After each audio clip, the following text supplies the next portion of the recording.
The following content is provided under a Creative Commons license. Your support will help MIT OpenCourseware continue to offer high-quality educational resources for free. To make a donation or view additional materials from hundreds of MIT courses, visit MIT OpenCourseware at ocw.mit.edu. So today what we're going to do is continue our discussion of supply and demand. This is sort of introduction week, if you will. We kind of talked about supply and demand, and you guys rightly immediately were on to where do those curves come from, and that's what we'll start next week.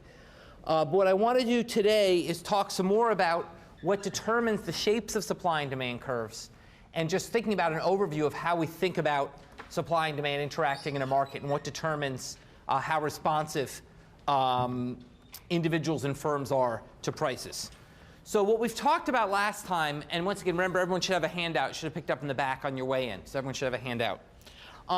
We talked about last time was the sort of qualitative effects, the qualitative version of the supply-demand model.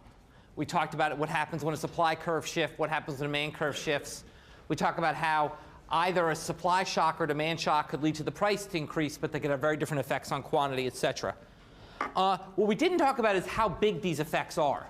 I made up some numbers, I threw them on the graphs, but I didn't talk about where the size of those effects come from. And where they come from is the shapes of the supply and demand curve. And that's what we'll talk about today, is what determines the shapes of supply and demand curves. Okay, and that'll be the focus of today's lecture. I'll talk both about theoretically about what determines these shapes and empirically about how economists go about figuring out the shapes of supply and demand curves. So to think about this, let's start with figure 3.1, which is a standard kind of market diagram we had last time, which is you're in some initial equilibrium at point E1 with initial price P1 and a quantity Q1. That's the equilibrium. That's stable because at that price P1, consumers demand Q1 units, and suppliers are willing to provide Q1 units. So that's a stable equilibrium. Now we have some supply shift. Last time we talked about somehow a pork-specific drought. Okay? That leads the supply to shift inward. So supply curve rises to S2. At that new price, initially you would have excess demand. But quickly the price increases to shut off that excess demand. And you end up at a new equilibrium with a higher price, P2, and lower quantity Q2, a new equilibrium point E2. Okay? And we talked that through last time. What I want to talk about this time is, well, what determines the size of that shift from Q1 to Q2 and that price increase from P1 to P2? What's going to determine it is the elasticity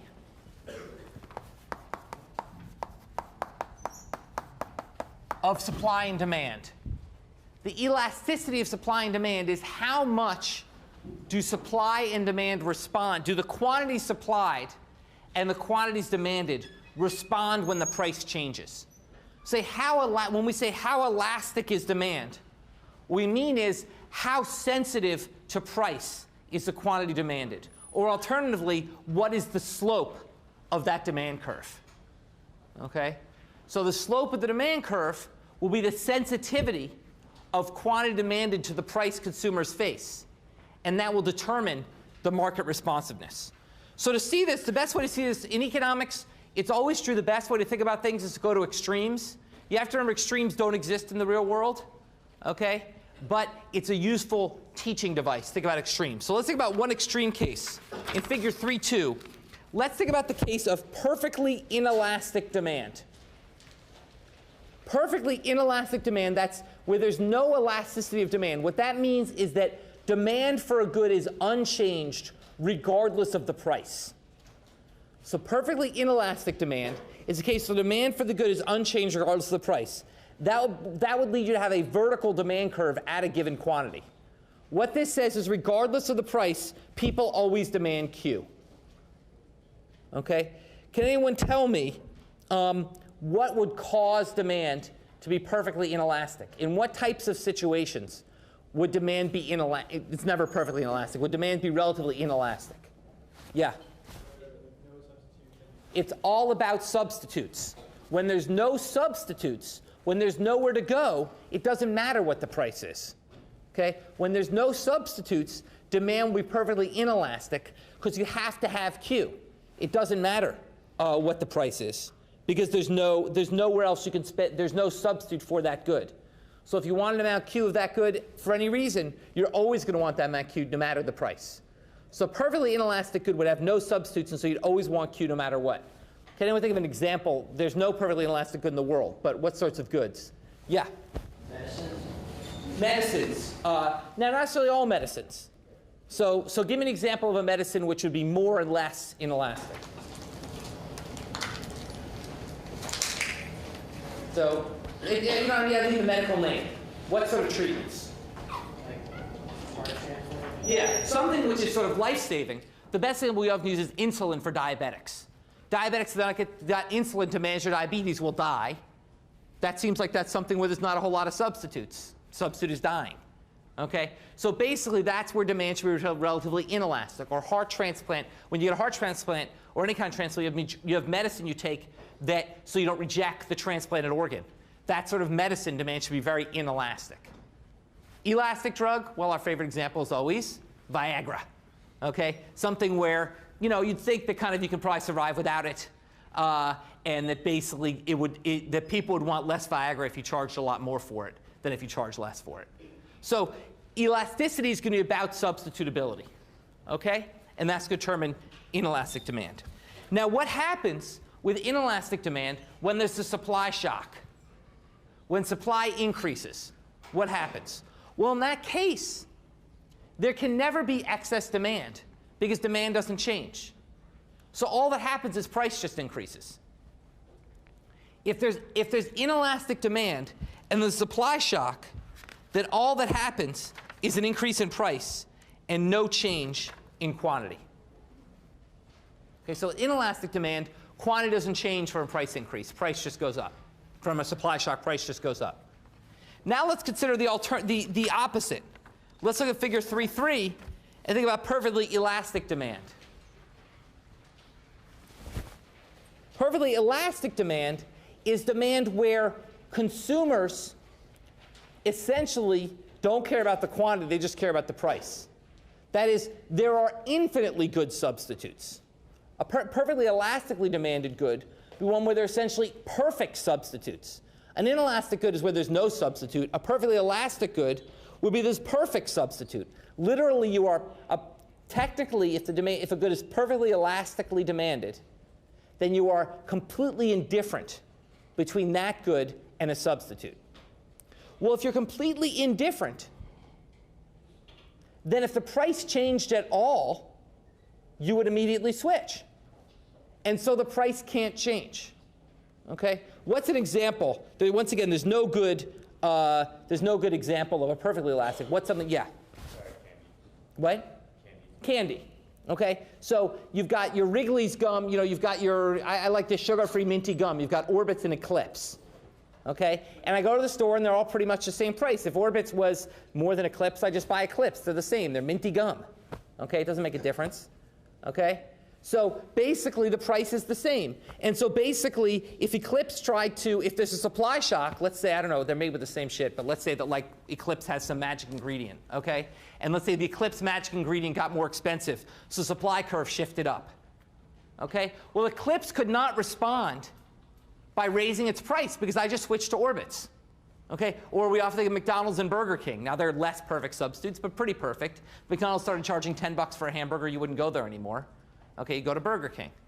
Okay, so basically, if there's supply shock to one provider to a provider that's facing a perfectly elastic demand curve, they cannot raise their price because people just switch. So quantity will fall a lot. Because if I'm supplying Eclipse gum, okay, and suddenly costs a lot more to produce Eclipse gum, but I can't raise my price because I'll lose all my business to Orbit's. I'm just going to produce a lot less Eclipse because I'm losing money now. So with perfectly inelastic demand, the quantity didn't change. With perfectly elastic demand, we saw a big quantity change. Okay? So more generally, what determines the quantity change in response to a price change is the elasticity. More generally, we're between these two cases, a perfectly elastic and perfectly inelastic. And what's going to determine the price change is going to be the price elasticity of demand, epsilon, which is going to be the percentage change in quantity for each percentage change in price. Okay? Or in calculus terms, dq dp. Okay? So basically the percentage change in quantity for the percentage change in price. So for example, if for every 1% increase in price, quantity falls 2%, that is a price elasticity of demand of -2. Okay? The price elasticity of demand is the percentage change in quantity for the percentage change in price. Okay? So inelastic demand is an epsilon of 0.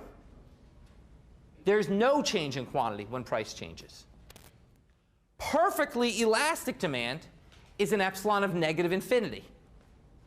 Any epsilon change in price leads to a negative infinite change in quantity. Immediately quantity goes to 0 if you try to raise your price. So price elasticity of demand will typically be between 0 and -infinity.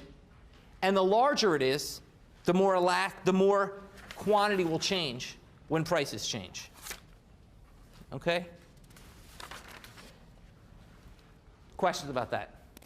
Yeah? For that formula, shouldn't it be dQdP times P over Q? Because dQdP just refers to the change of the quantity with respect to price, not necessarily the percent change. Yeah, you're right. I tried to get too fancy with my calculus. You're right. Let's just stick with the non-calculus formula. I never should deviate from my notes. So let's just stick with the non-calculus formula. OK, so basically, other questions about this? OK, so basically, that's the elasticity.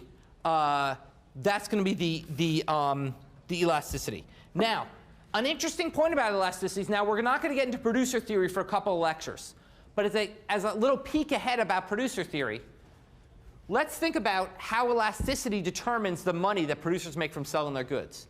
Well, when a producer sells, if a producer sells Q goods at a price P, they make revenues R. Revenues are the price times the quantity. Okay? The amount of money a producer makes, okay, when it sells goods, its revenues. This isn't its profits. We're not talking about profits, just the amount of money it makes, not the amount of money it takes home at the end of the day. I'm ignoring the cost of making the goods. The amount of total revenues it makes is price times quantity. Okay? Well, we can then say that the change in revenues with respect to price, okay, is what? It's Q plus dQ plus delta Q. Let me put it this way to make my math clear. Plus P times delta Q over delta P. Okay? That's how revenues change with respect to price. Or in other words, plugging in from the elasticity formula, okay, delta R delta P equals Q times 1 plus epsilon. Okay? So in other words, what this says is that if you're a producer and you're trying to decide whether to raise your price, whether that will increase revenues, it all depends on the elasticity. If the elasticity is between 0 and -1, then raising prices will raise revenues. If the elasticity is greater than -1, then raising prices will lower revenues. Okay? So it's always, you're often faced with the issue of sort of, gee, why did they charge this much for this good, or should they raise their price or not raise their price? Well, that's all about the elasticity of demand. Okay? The elasticity of demand will determine whether they're going to make more money by raising their price or lose money by raising their price. For Eclipse gum, their elasticity of demand is well above -1 in absolute value, so they're going to lose money by raising their price. If they take the current level of Eclipse, for every penny they raise it, they'll lose money. Okay? For insulin, for every penny they raise it, they'll make money. Okay? And then you might say, well, gee, then how come the price of insulin isn't infinity and the price of Eclipse gum isn't 0? Well, that's what we'll talk about in a few weeks, because it also depends on the cost of producing it. Okay? But at the end of the day, that's what's going to determine the money that's made by producers when they change their prices. Okay? Questions about that? Okay. So now that's how we think about the shape of supply and demand. The shape of supply and demand is determined by these elasticities. So now we have to get into, OK, well, where do we get these elasticities from? And that is the main topic of empirical economics.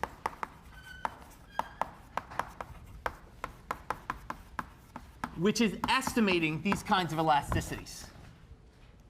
Estimating these types of elasticities. OK? So one of the first distinctions I drew in the lecture was between theoretical economics and empirical economics. Theoretical economics can tell us, gee, this is what a graph looks like, and supply and demand. But it can't really tell us, theoretical economics can't really tell us how big, for example, an elasticity is going to be. It can tell us, gee, there's more substitutes or less substitutes, so we can sort of rank them. We know the elasticity for Eclipse gum has got to be higher than the elasticity for insulin. Okay? But from the theoretical model, we can't say what the elasticity actually is. To say what an elasticity actually is, we need to go to an empirical model. We actually need to bring data to bear on the question. And this is very difficult, because here we face the fundamental conundrum facing the empirical economists, which is distinguishing causation from correlation. And the whole guts of empirical economics is all about this question, distinguishing causation from correlation. Okay? The classic story that illustrates this, it's due to my colleague Frank Fisher from a textbook many years ago, is the story of in ancient Russia, there was a cholera outbreak, and many people were dying. So the government decided to send doctors out to try to solve the problem. And where there were more people sick, they sent more doctors. Well, the peasants said, wait a second. We observe that where there's more doctors, more people are dying from cholera. So the doctors must be causing the cholera. So they rose up and killed the doctors. Okay? The peasants confused causation with correlation. Okay? They thought that the fact that you saw more people dying when there's more doctors meant that doctors were causing the disease. Clearly that's wrong. That's why they were peasants. Okay? Now, but it's not just peasants that make this mistake. Okay? For example, in 1988, Harvard University, our illustrious neighbor to the south, I guess, west, east, I don't know which way is Harvard. I don't know directions. Down the street. Okay? A Harvard University dean conducted an interview with a set of freshmen. And they found that those that had taken SAT preparation courses, now, you all took SAT preparation courses, but in 1988, not everyone did. Okay? Those who taken SAT preparation courses, okay, scored an average of 63 points lower. This was back when SAT was 1,600 points. 63 points lower on their SATs than those that had not taken preparation courses. The dean concluded that preparation courses were unhelpful and that the testing industry was preying on the insecurities of students to provide a useless service. Okay? Why was the dean confusing causation with correlation? What did the dean get wrong in drawing that conclusion? Yeah? What had probably happened is the students who got worse scores realized that they wanted to try and improve their scores by taking an SAT prep class. So that's why there was a lower average score for the people who had taken the class. Generally, the people who were needed the help the most took the most courses. And so they had an underlying lower score. So in fact, you can't tell anything from the fact that the people who took the prep course scored worse. It's just the fact that it's just another excellent example of confusing causation with correlation. Okay? And that's another example. Another example I like quite a lot is studies of breastfeeding. Okay? There are numbers of studies of breastfeeding, especially in developing countries, where they found that the longer children were breastfed, the sicker they were. So they concluded that breastfeeding was bad for kids. Okay? Well, that's not the truth. The truth is the sicker kids need to be breastfed more because breastfeeding is actually good for kids. Okay? And they just confused the causation with the correlation. Now, these are all fun examples, but the truth is this is a common mistake made by citizens, policymakers, everyone in the real world. is taking two things that move together and assuming one causes the other. And this is the fundamental conundrum facing empirical economics and trying to address these kinds of things like measuring elasticities. Okay? So to understand that, let's think about the issue of trying to estimate the elasticity of demand for pork. Let's say you have the exciting job of estimating the elasticity of demand for pork. That's your assignment. Well, you say, well, wait a second. What we learned in class, as shown in figure 3.4, is that the price of pork can rise for very different reasons. Figure 3.4, we start initial equilibrium like E1, okay, with a quantity like Q1 and a price like P1. Okay? Now, imagine that there was a shift in demand because the price of beef rose, remember? Price of beef rose, that shift demand from D1 to D2. What did that lead to? A higher price and a higher quantity. So if you took that diagram, forget the supply shift for a minute, just imagine that's the change. And you said, aha, I can measure the elasticity. I see here there's a change in price. I can then look at how quantity changed, and I'll get the elasticity. Right? After all, it's delta Q over Q, delta P over P. So I just look. I take Q2 prime minus Q1 over Q1. That's the percentage change in Q. I take P2 over P1. That's the percentage change in price. And what do I get? A wrong-signed elasticity is what I get. I get a positive elasticity because Q's going up and P's going up. Okay? Why? Because I'm confusing causation with correlation. It's not the price change that caused quantity to change. In fact, it's the opposite. It's a taste shift which caused quantity increase, which drove up the price. Okay? It was a demand increase which caused the quantity demanded to increase, which drove up the price. So it's the quantity driving the price, not the price driving the quantity. So if you looked at that simple example, as many people in the real world would do, they'd say, hey, look, higher prices cause higher quantities.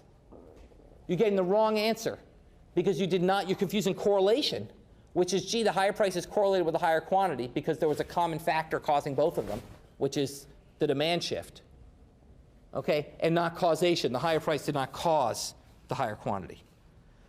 So what do we need to do? We need to distinguish why the price increased. We need to distinguish why the price increased to measure this. Okay? If instead we looked at a shift in supply, okay, such as the case from shifting from S1 to S2 and moving the equilibrium from E1 to E2, then you would get the right answer. Because then you'd say, look, something independent to consumers shifted up the price. Some shock to the supply of pork shifted up the price. And we saw that their quantity fell as a result. Okay? What's the key? The key is that to measure an elasticity of demand, you're measuring the slope of the demand curve. So you need to shift along a demand curve, not shift the demand curve itself. So if you look at this figure, what's the concept we want? We want the slope of the demand curve. Okay? Well, you get that by shifting from E1 to E2, because you shift along the demand curve. So by looking at what happens to quantity as price rises from E1 to E2, you get the slope of the demand curve. You get that delta Q over delta P you want. But from E1 to E2 prime, you're not shifting along a demand curve. You're actually measuring the elasticity of supply, right? You're measuring elasticity of supply. You're shifting along a supply curve. So you're actually answering a different question. A relevant question, but a different one. That question is, what's the elasticity of supply? How willing are pork producers to supply pork as the price goes up? So it's the same delta Q over delta P, but here we did the elasticity of demand. There's a corresponding elasticity of supply, which is measured the same way. Okay? It's delta Q over delta P, but it's for a different kind of shock. It's what you get from moving along the supply curve. So from E1 to E2 prime, we can use that to measure the elasticity of supply or the slope of the supply curve. And we do that if something shifts demand to move us along the supply curve.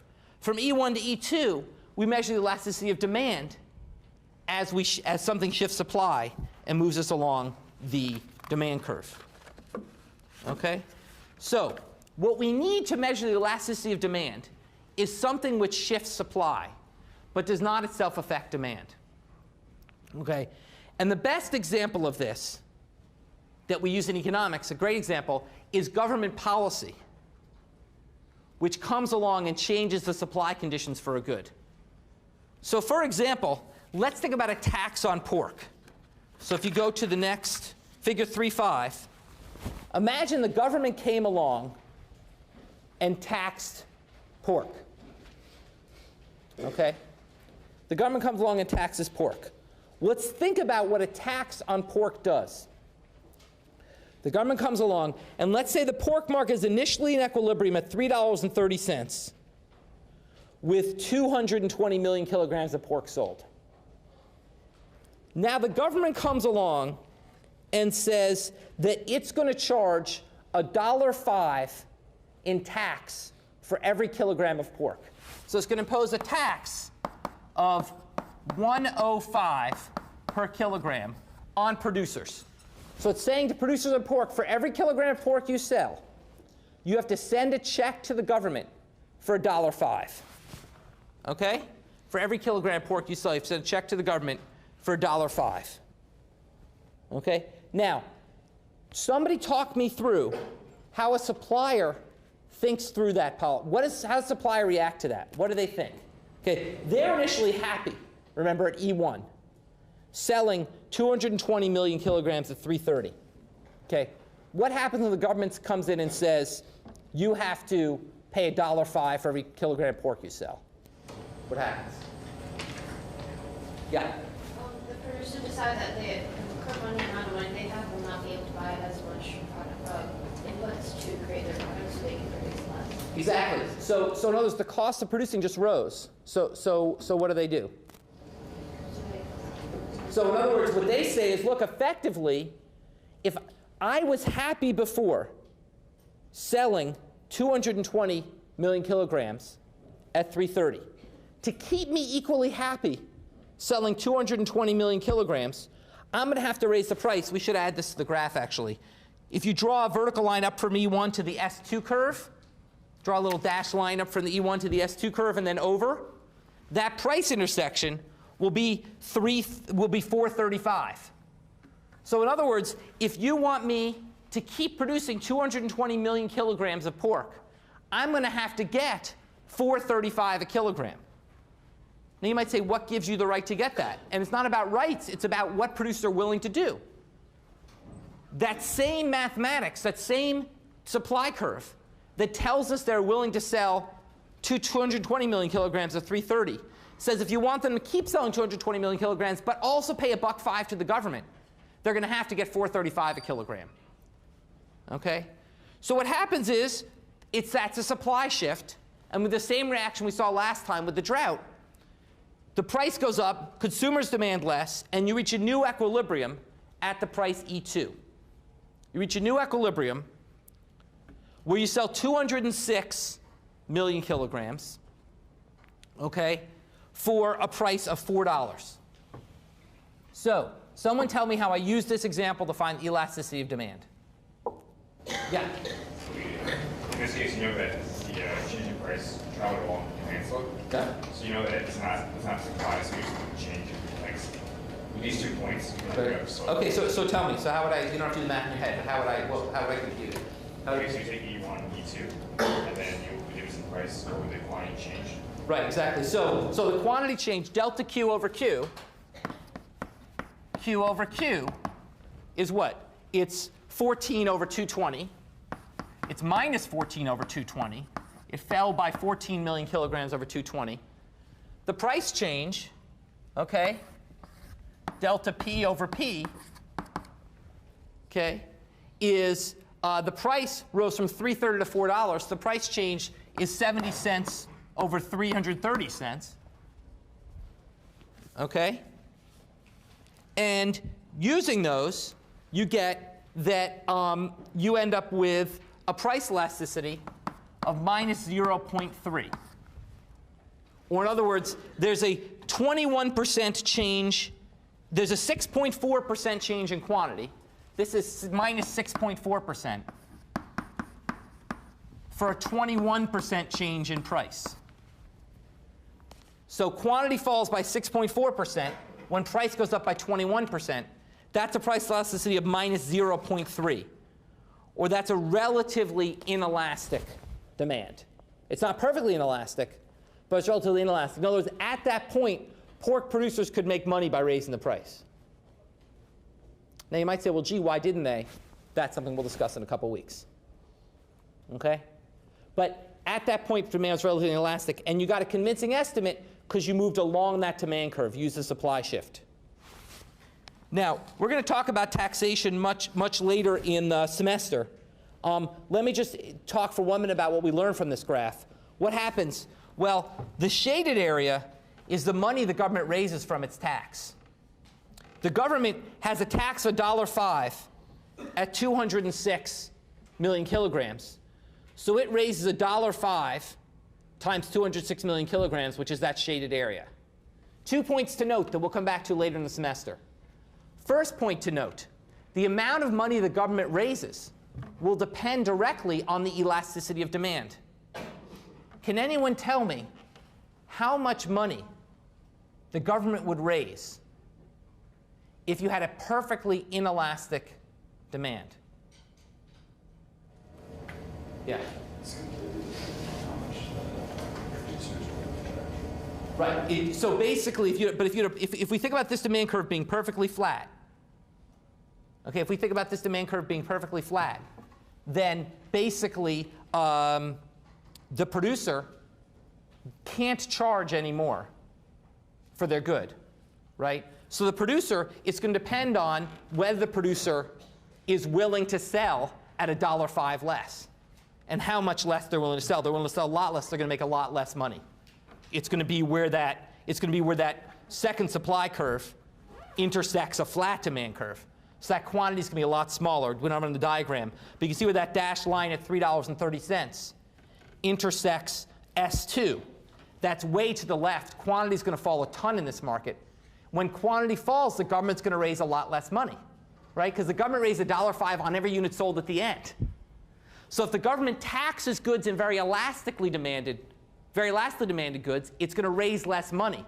If it taxes inelastically demanded goods like insulin, it's going to raise more money because the quantity doesn't change. So, yeah? Cigarettes are, yes, exactly. Cigarettes are relatively inelastic. The elasticity is around minus 0.5.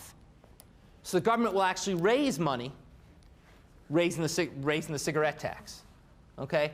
Whereas, let's take, everyone says, look, we all think we're good, kind of, those good liberals think we should tax yachts. Let's tax yachts. Only rich guys have yachts. Okay? The problem is yachts are incredibly elastically demanded. So you raise a lot less money taxing yachts than you think, because guys buy fewer yachts, okay? And you don't raise as much money as you think you would. You still raise some, and it still may be worth it, but you raise less than you think. So that's one sort of observation about this, is that basically how much money you raise will be a function of how elastic the demand is.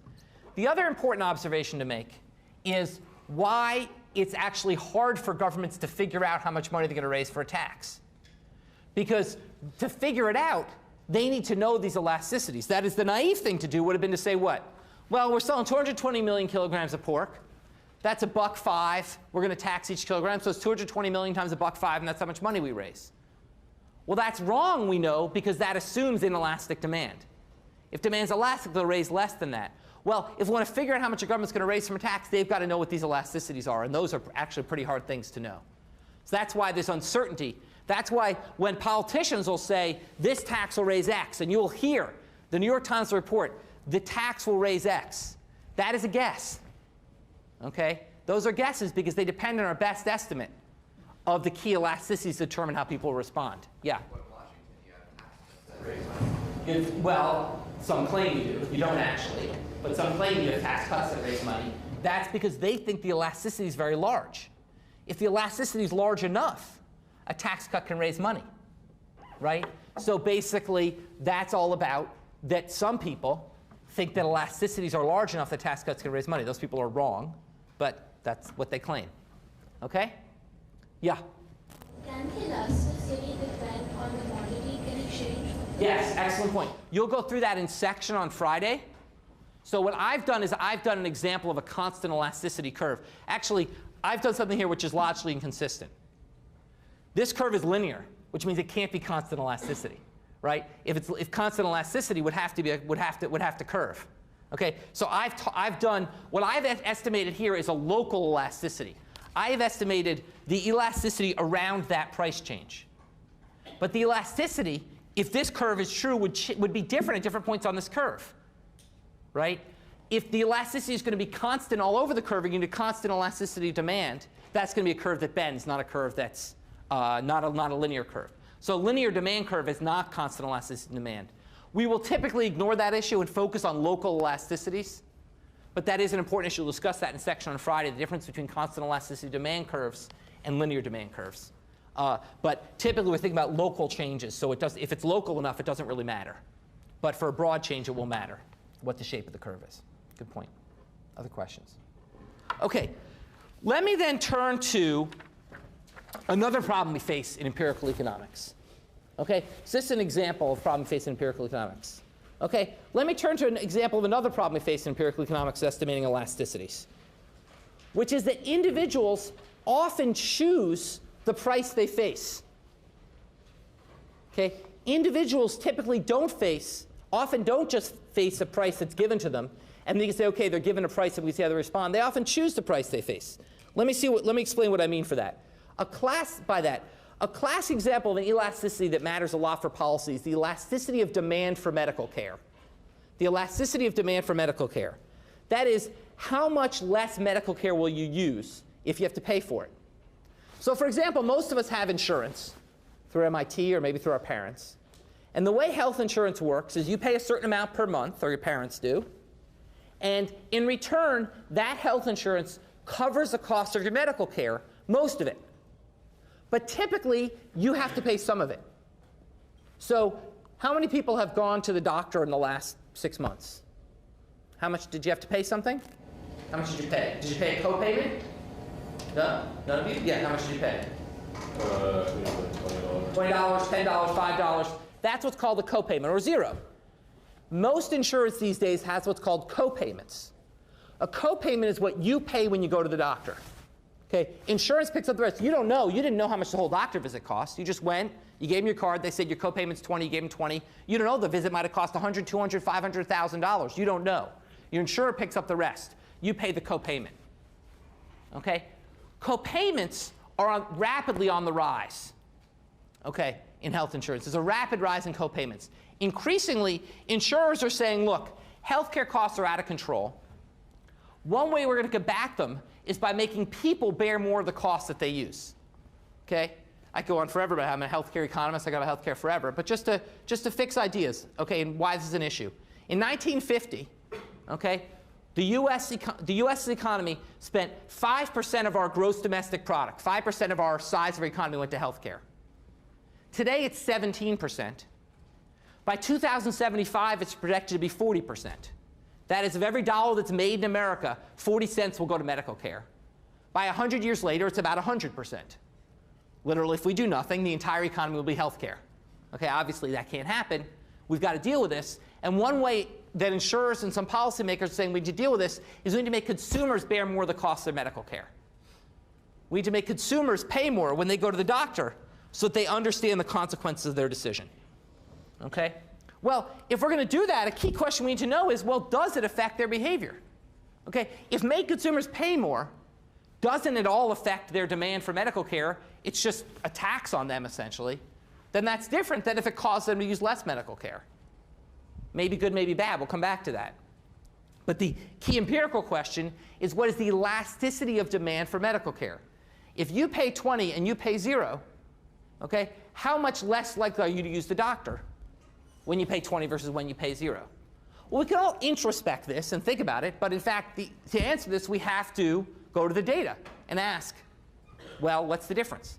So people for many years went to the data, and they said, look, there's all sorts of differences out there across people in what they pay for their copayments. Some people have insurance where they pay nothing, some where they have 20. Some people have what they call high deductible plans.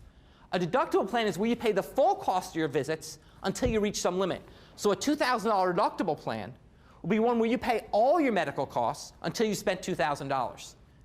That's a big copayment. So we look across those people, and people did, and they found, look, the people that have plans where they spend more for health care, where they have a high copayment, use a lot less health care than when they don't have to spend anything. The elasticity of demand looks very, very high. Okay? What is wrong with those studies? What is wrong? What is wrong with the conclusion those people drew? They drew it by comparing people who had plans where they paid a lot to go to the doctor and therefore used a lot less care to people who didn't pay anything when they went to the doctor and used a lot more care. I picked the $20 person, so I picked him already. So I probably they chose to have higher deductible or like the high deductible plans because they don't often go to the doctor already. The rational choice, if you're young and healthy, for almost everyone in this room, is going to be a very high deductible, high copayment plan. Because it will cost you less money, because the insurer is shifting the money to you, but you don't use the doctor anyway, so who cares? Okay? So the healthier people are going to choose the plans where they pay more. So of course you're going to find in the plans where people pay more, they use more, people pay more, they use less medical care. But is it because they're paying more, or is it because healthy guys choose those plans? It's causation versus correlation. We don't know. Well, how can we figure that out? Well, if we were doctors, what we do, real doctors, not a doctor like me, a real doctor, a medical doctor, okay, what we do is we'd run a randomized trial. So if doctors want to figure out whether a drug works or not, they don't just look at guys who take the drug versus guys who don't. They run a randomized trial. They randomly assign some people to take the drug and some people not. Now, when you run a randomized trial, by definition, you get a causal effect. Because if, let's take this, well, this room isn't quite big enough. We all know the law of large numbers. But imagine there were 4 times as many people in this room or 5 times as many people in this room. Okay? And I had you come to the front, and I flipped a coin and said half of you are going to take the drug and half of you are not. Okay? Randomly by the flip of a coin. Then by definition, any statistically noticeable differences I get between the group that takes the drug and the group that doesn't is caused by the drug. And how do I know that? Because I know the groups are otherwise identical by the law of large numbers. By the law of large numbers, I know that as long as I have enough people, okay, they're identical. So if the only difference between them is that one's taking the drug and one's not. Okay? That's a randomized trial. That would be how I could solve the causation versus correlation problem. They use in medicine, they're running thousands of randomized trials every day are being run. Okay? In fact, the FDA, before it'll approve a drug, will typically require a randomized trial. Well, in the social sciences, it's harder to run randomized trials because we're actually trying to understand things like how people's demand for medical care, not whether drug works or not. But in fact, one of the most famous social randomized trials in history was called the Rand health insurance experiment, run in the 1970s, where some innovative health economists who understood this problem that we laid out about the fact you can't just compare more and less generous health insurance policies, actually randomized health insurance policies across people. They recruited volunteers, and they literally said, we're going to randomize. Some people are going to have policies where the health care is free. And some people are going to have policies where they have to pay essentially all the costs of health care. Okay? So they essentially randomized across these different groups. And therefore, they could assess what the price elasticity was, because they knew the price difference between groups. For one, the price was 0. For one, the price was 1. They actually had a range of prices they varied it across. They could look at the quantity response, and they knew that was the quantity response to the price because people weren't choosing their prices. The prices were being assigned to them. What did they find? Well, they found that medical demand is elastic, although not as elastic as those previous studies. Is somewhat elastic, not as elastic as the previous studies found. They found that the elasticity demand for medical care is around -0.2. So when the price goes up, people use less medical care, but not that much less. Okay? Now, let's be clear. Remember when elasticity is, that's delta Q over Q. The same study showed that if you take someone who paid nothing and make them pay almost everything, their utilization of medical care falls by 45%. That's consistent with that small elasticity because that's a huge delta P, percent delta P. Okay? So basically, that comes to the question about local versus global elasticities. So it's not saying that prices don't matter, but it's not a very, very elastically demanded good.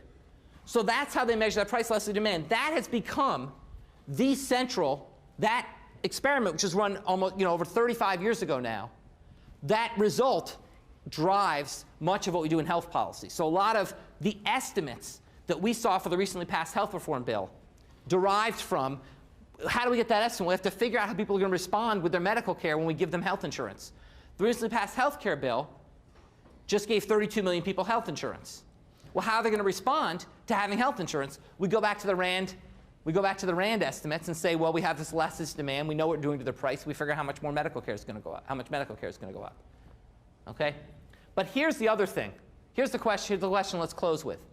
Is that a good thing or a bad thing that medical care fell when the price went up? And how would we tell whether it's a good thing or a bad thing? So we know when we raise the price, people use less medical care. How can we tell if that's a good thing or a bad thing? In the same experiment, how could we tell? What could we do? Yeah? I mean, you look at, like, I guess, death rates or, like, You look at their health. You say, look, the same trial can answer a different question. We know that when you charge them more for health care, they use less. Well, are they sicker? The answer, not at all. People use less health care and we're no sicker. Okay? Why? Because we waste a huge amount of health care in the US. Okay? A huge amount of health care is wasted. So in fact, we could cut back quite a lot on health care and we'd be no sicker. And that's what the RAND experiment showed, that we can charge people to use medical providers. And they'll use less medical care and they won't be sicker as a result. Which suggests that actually, as we try to think about getting our healthcare costs under control in America, making people pay something to go to the doctor is not a crazy thing to be thinking about. How much? Well, that depends on efficiency versus equity. We can't make someone who has no income pay $1,000 to go to the doctor. That clearly is a mistake. But we can take a rich guy like me and make me pay $50 to go to the doctor. There's no reason not to do that. Okay? So basically, that's a lesson of how we can use elasticity of demand to help inform the kind of policies we need to make. Okay, let me stop there. By the way, if you'd all find this stuff interesting and you haven't yet read Freakonomics, how many of you have read Freakonomics? Jeez, that's amazing. Okay, if you haven't read Freakonomics, you should. It's a great book. If you're lazy, the movie's coming out. And Freakonomics, the movie, is premiering on Friday the 30th at LSC. So if you're interested in learning more about empirical tools in economics, you can watch Freakonomics, the movie, on Friday the 30th.